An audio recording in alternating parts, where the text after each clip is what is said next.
Mapagpalang araw po. Minsan tayo, ito po ang inyong kaibigan kay Jesus, Brother Manny Bautista.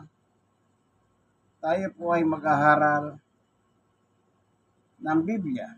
Biblia. Poemen. Ang Biblia ng mga pastor. Dito naman yung New Testament, galing naman sa Gideon International.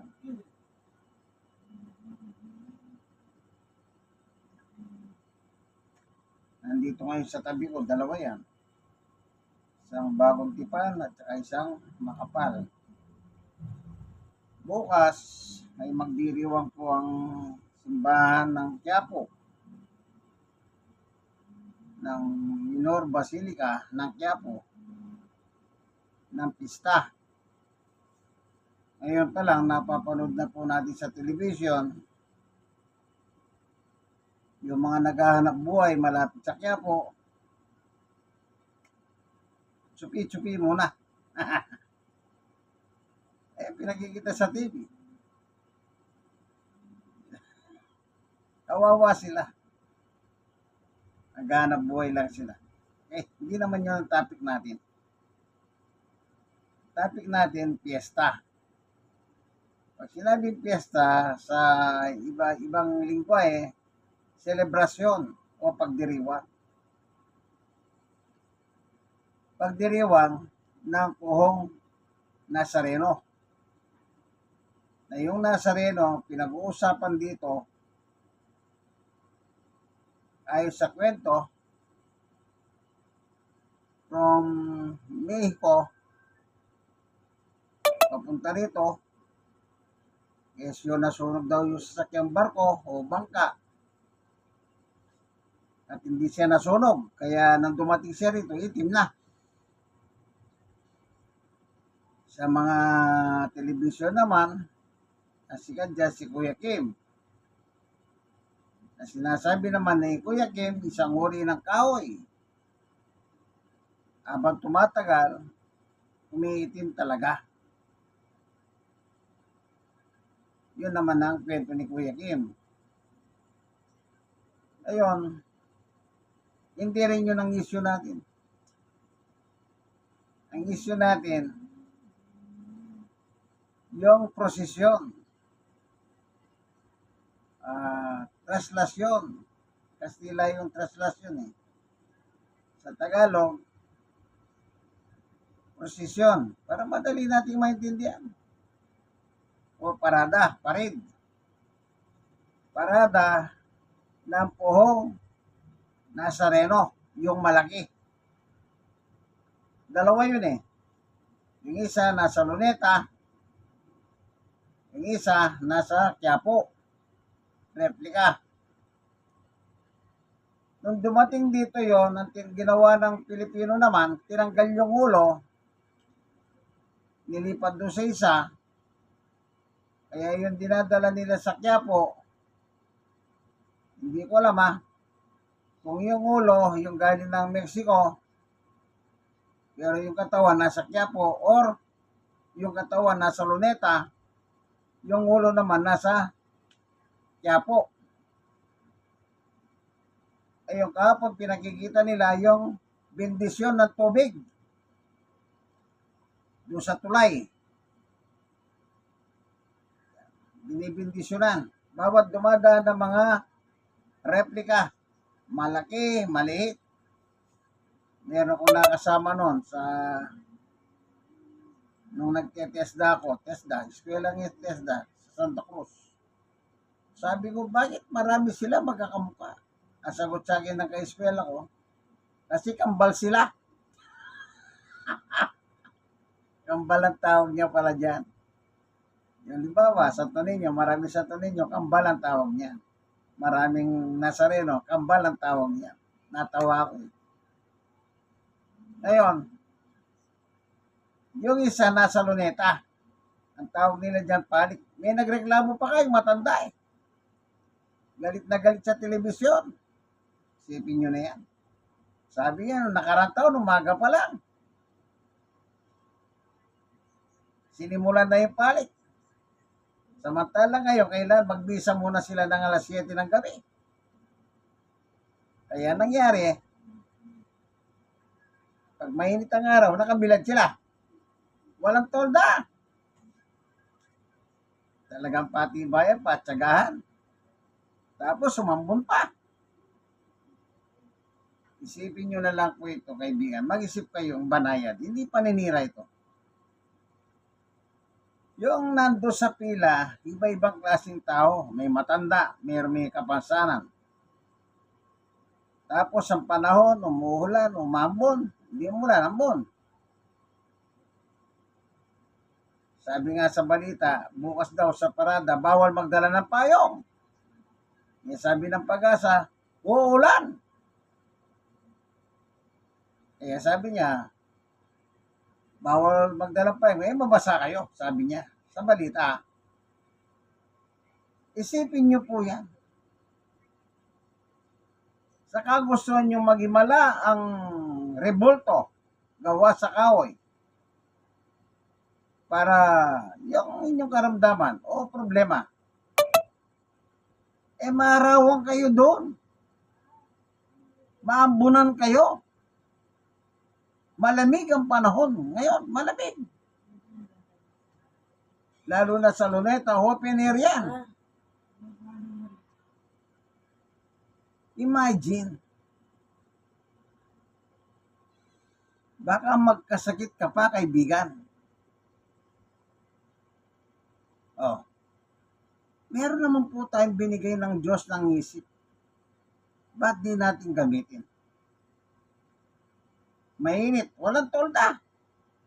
Kaya nga yung matanda, nagre-reklamo.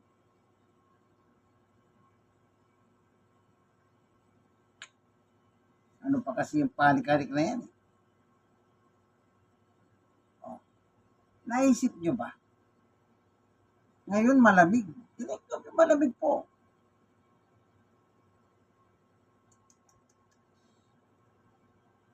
Hindi ko naman sinasabi baka magkasakit. Sinasabi ko po, baka lang. Mahirap na po magkasakit. Baka yung inagad ninyong imala ng rebulto.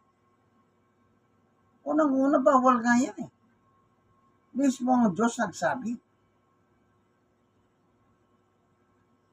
na ito ang sabi ng Diyos,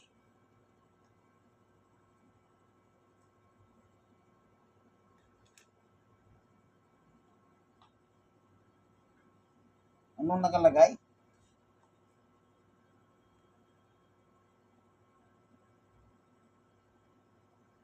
Dito sa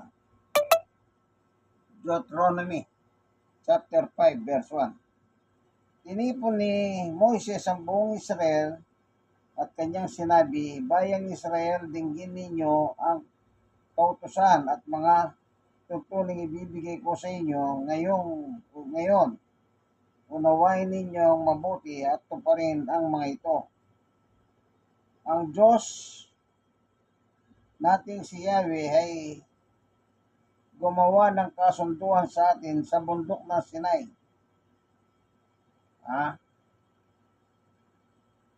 Yun. Punta tayo sa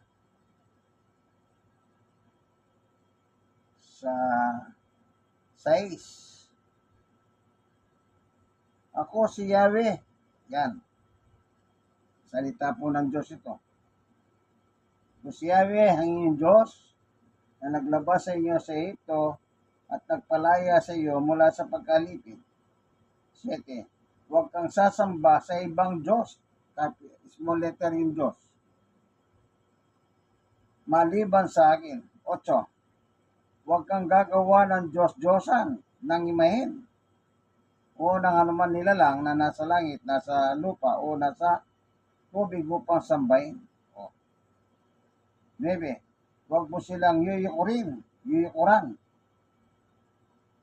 ni sasambahin sapagkat akong si Yahweh na yung Diyos ay mapanibuguhing Diyos. Kung ang Diyos na gumawa ng langit at lupa ay Diyos mo, Anong gagawin mo? Di sumunod ka sa kanya. So, pinagbawal ng Diyos, ako lang ang sambahin mo, huwag kang sasamba sa ibang mga Diyos. Ano yung ibang Diyos? Diyos-Diyosan, mga imayin. Yan bang pinoprosesyon ng Quiapo? Diyos-Diyosan ba yan? Opo. Ngayon, meron naman sumagot sa akin sa Facebook.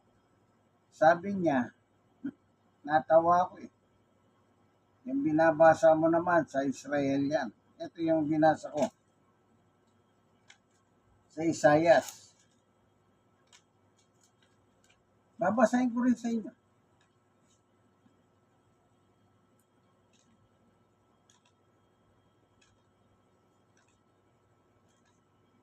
Sandali ha.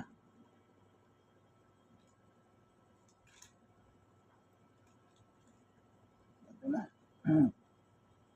Isaias 45.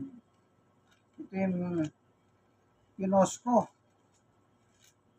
Nasabi niya, ang pinost ko raw sa panahon pa ng mga Israel. Okay. Sabi rito sa 45 ng Isaias, sa 12, ako ang lumikha ng buong daigdig, pati nga taong do'y tumataan. Maging ang kalangitan, ako ang nagladlad. Ako ang may kapangyarihan sa araw, buwan at mga bituin. Sabi ng Diyos. 20. Sinabi ni Yahweh, ali kayong lahat ng mga natitirang buhay mula sa lahat ng mga bansa. At Pilipinas ba bansa o hindi?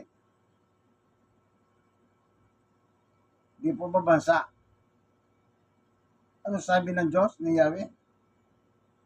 Ali kayong lahat ng mga natitirang buhay. Hindi patay, buhay. Mula sa lahat ng bansa. Pilipinas po, bansa yan. Nation.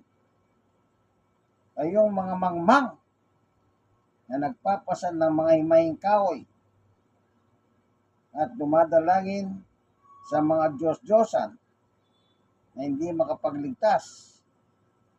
Ang mga taong ito'y walang nalalaman.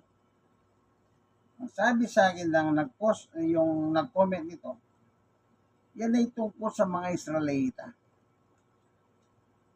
O sige kako, maglatag ka ng Bible verse para malaman ko at maunawaan ko. Gusto mo sabi, hindi mo naunawaan ang binabasa mo. Hindi ko binasa, pinost ko lang. Ang problema, hanggang ngayon, wala siyang may post.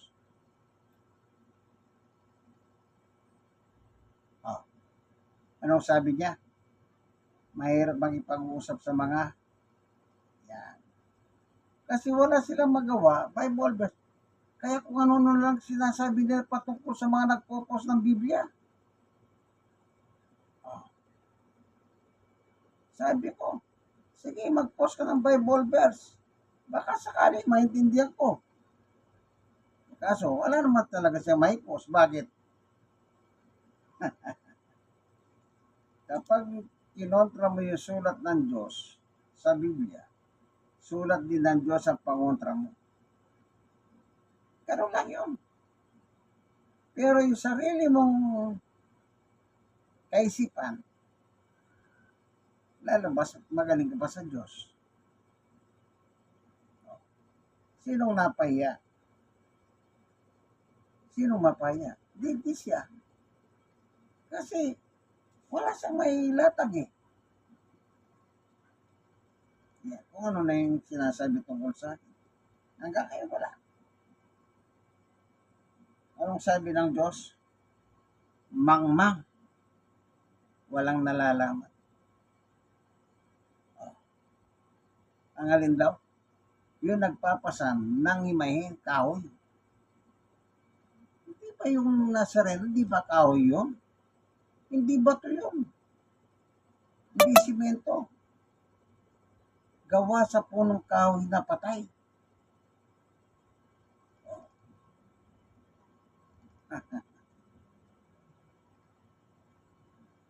Bawal gumawa ng imahen, sabi ng Diyos.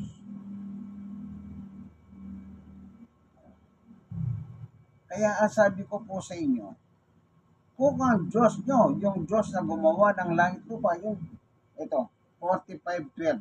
Ito sabi ng Diyos, ako ang lumikha ng buong daigdig. Pati ang mga taong doon tumatahan. Maging ang kalangitan. Ako ang nagladlad. Ako ang may kapangyarihan sa araw, buwan at mga bituin. Ito yung Diyos. Kung ito ang Diyos na Diyos mo, kaibigan, anong gagawin mo? Huwag kang gagawa. O sino bang gumawa ng mga rebulto? Hindi ba mga Katoliko rin? Katoliko. Sino yung nagtitinda ng mga rebulto? Hindi ba Katoliko rin? O, ang pari naniniwala sa Biblia. Pero yung nakasulat sa Biblia, ayaw nilang ituro sa loob ng simbahan. Mana pa. Ano sabi nila? Tradisyon ito eh. Tradisyon. Ibig sabihin ng tradisyon, minanang puro sa kanilang mga ninuno. Salit-saling sabi ng ating mga ninuno. Kaya lumaki na lumaki yung grupo ng mga namamanatang deboto. Kasi pag manood ka ng television, mapapanood mo sila, ay minanak ko kay ganito, minanak ko kay ganyan. O, pag nagkaroon ka ng anak na 5, sinasama mo sila dyan. Pagtanda nun, kagaya mo sila, pag nagkaroon ng pamilya, kaya lumobo na lumobo yan. Ang sabi ng Diyos, hindi ka naman maililigtas niyan. Mismong Diyos po ang may sabi. Ito naman mga pari, hindi matagal sa pari, pero dapat naman sana igalang nila ang Diyos. Yung turo at aral ng Diyos. Ano sabi niya 45:20 ng Isaiah. Sabi ni Yahweh, Yahweh, Diyos, ali kayong lahat ng mga natitirang buhay mula sa lahat ng bansa. Kaya sinasabi po, ang Pilipinas ay isa pong bansa yan. A nation. Philippines is a nation. Kaya nga sabi nila, sa Asia, ang Pilipinas daw ang tinaguriang bansang Kristiyano. Hindi. Ang Pilipinas po ay hindi po bansang Kristiyano. Bakit? Pinakamalaking simbahan reliyon sa Pilipinas is Katoliko. Kung totoo kang Kristiyano, gagawin mo ba yan? Yung ganyan, prosesyon, trastasyon. Hindi. Kasi hindi naman inuutos ni Jesus yan. Kaya pag sinabing Kristiyano, taglay mo ang pangalan ni Kristo. Kaya mali yung sinasabi nilang tagurin nila sa Asia, kasi yung mga ibang bansa, mga Buddhist. Ang Pilipinas daw, ang bansang Kristiyano, hindi totoo yan. Manapa ang bansa natin ay paganism, pagano, mapagsamba sa maraming Diyos-Diyosan. Di ba santambak ang mga santo-santa rito?